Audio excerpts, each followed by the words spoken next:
everyone. Welcome to another episode of the Banner Press Coaches Show. We are back.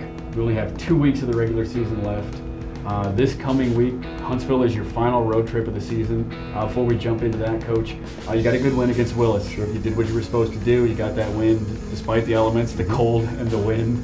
So you pulled that one off.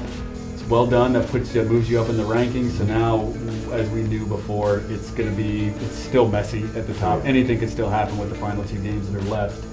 But this week, we have a big one. We knew it was going to be a big one. We've kind of been tracking Huntsville along the way. So you're making your final road trip to Huntsville of the regular season, of course. So let me just quickly set the stage for the viewers who maybe haven't been following Huntsville, and then I'll jump in and ask you for some stuff. So obviously, as I've been learning a little more about Huntsville as I go along, let's focus on the offense for right now. So they have 4 good wide receivers. They spread the ball to all 4 of them, so all 4 are dangerous. They have a good running back. And until 2 weeks ago, they had a senior veteran quarterback who was kind of the perfect trigger man for that offense, made the whole thing go.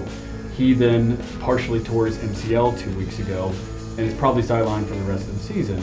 So their sophomore backup quarterback came in and started last week, and last week was Huntsville's first loss of the season against Tomball. They struggled to move the ball. The quarterback did 3 interceptions. They also fumbled the ball twice, so they had a turnover problem. So let's just start there. So as we look at their offense as it currently exists, with a sophomore, essentially backup quarterback, and they did use their 3rd string quarterback in that game too. They did. What do you think you will see from them this week as they try to adjust to that new quarterback? Well, the quarterback is the head coach's son, Chris Southern. Southern, yep. And he's very talented. We've seen him last year on the freshman level, and their freshman team is really, really good. Right. And he's going to be really good, and has played several games this year. Yeah, the previous game. And done very well. Yeah. And in fact, the consensus was, it really is not much of a drop-off. I think they go into urgent mode. Right. And, those guys have had a great season. They're going to play very well. They need to. Their backs are to the wall, and I think they will. And we're expecting their best effort. Right. And so let's flip it to the defense. Obviously, that's probably been the biggest talking point of the Huntsville team this year. They are the best defense in the district if you just look at raw numbers. So the Huntsville Tomball offense only scored 10 points on its own, which is consistent with what Huntsville's been doing on defense. Well, if you look at that game statistically, I think Tomball had 137 total yards of offense. Yeah. And, they had a pick 6 for a touchdown. Yep.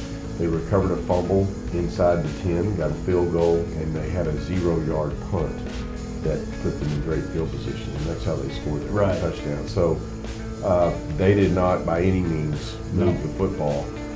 Huntsville's defensive line is incredible. They've got one of their defensive linemen will be going to the University of Texas next year. Okay. And the other one they have 2, number 99 and 91, and they're both really, really good football players. Their defensive front nobody has moved the ball on them all season. Right. And their secondary is really, really good. So if you have a great secondary, really good defensive line, nobody's moved the ball. Right. Nobody. And so we're going to be patient. We're not coming in thinking we're going to have a 300, 400, 500-yard game. Right. I really think if we can have 200 to 250 yards offense, that's a really, really good night against these guys. And I don't know if that's can happen. Hopefully, with all the different threats we have, that can. But it's going to take a great defensive effort on our end. Sure. It should be a low-scoring game, and we're just going to have to take advantage of any kind of break we get. All right, that's it. This is going to be a big one. You just heard a lot of different facets. There's a lot of different storylines at play in this football game. So make the trip to Huntsville. It will be worth it. We'll see everyone there. It's Sam Houston State Stadium, correct? Yes, it is. This will be my first trip there, but yeah, they play at Sam Houston State. So Sam Houston State Stadium, 7:30 p.m. Friday night. We'll see everyone there. Thank you all for watching.